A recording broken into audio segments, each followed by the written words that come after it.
స్వాతంత్ర పోరాట సమయంలో స్థాపించిన ఆశ్రమం చుట్టూ ఉద్యాన మరియు ధాన్య పంటలు, పక్కనే ఉండే పెన్నా నది.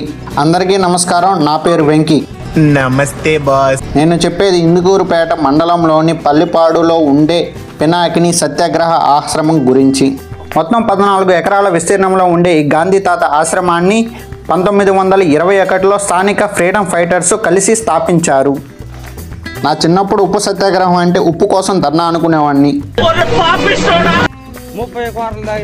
దక్షిణ భారతదేశంలో కూడా శాంతియుత స్వాతంత్ర పోరాటాన్ని మెరుగుపరచడం కోసం దీన్ని నిర్మించారు. ఈ హిస్టరీ మనకు అంతగా ఎక్కదు, కానీ నేను చెప్పేది విని ఉదయం పూట ఈ ఆశ్రమం రావడానికి ట్రై చేయండి.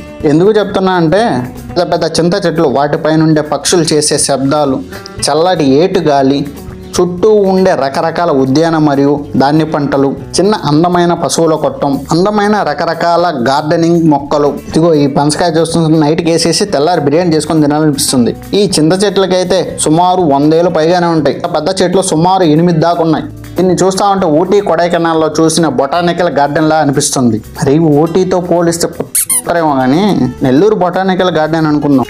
రండిరా రండి, పల్లిపాడులో ఉన్న గాంధీ ఆశ్రమం రండిరా. ఇక్కడ పిల్లలు ఆడుకునే దానికి ప్లే ఏరియా కూడా ఉంది. పక్కనే పెన్నా నది పారుతూ ఈ ఆశ్రమాన్ని ఇంకా అందంగా మలిచింది. ఏవైనా ఈ ఊరు వాళ్ళు చాలా అదృష్టవంతులు. ఇంత ప్రశాంతమైన వాతావరణం కలిగిన ప్రదేశం వాళ్ళకి దగ్గరగా ఉండడం. నా మాట విని ఒకసారి ఈ ఆశ్రమాన్ని విజిట్ చేయండి, మీ మనసు ప్రశాంతం అయిపోతుంది. ఈ ప్రాంతం గురించి ఒక మాటలో చెప్పాలంటే 2.5 hours wholesome entertainment with peace. మరొక వీడియోతో మళ్ళీ కలుద్దాం. Bye friends.